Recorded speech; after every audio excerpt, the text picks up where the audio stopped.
Hey guys, welcome to this quick tutorial where we'll explain how you can create legal pages on your Woocommerce website for Google Merchant. So let's get started.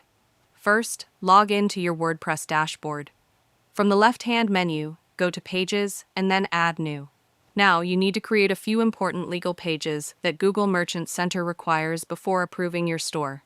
These include privacy policy, terms and conditions, refund and return policy, shipping policy, contact us page.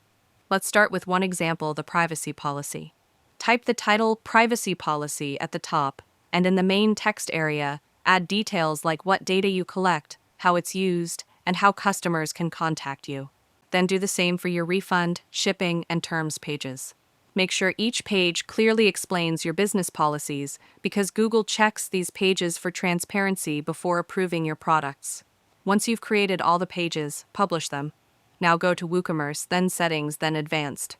Here, you'll find options to link your privacy policy, terms and conditions, and checkout pages.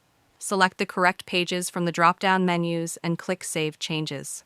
And finally, when submitting your site to Google Merchant Center, make sure all these pages are visible in your website's footer menu so Google can easily verify them.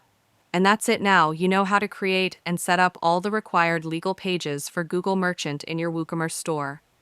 If you found this video helpful, consider giving it a like and subscribe.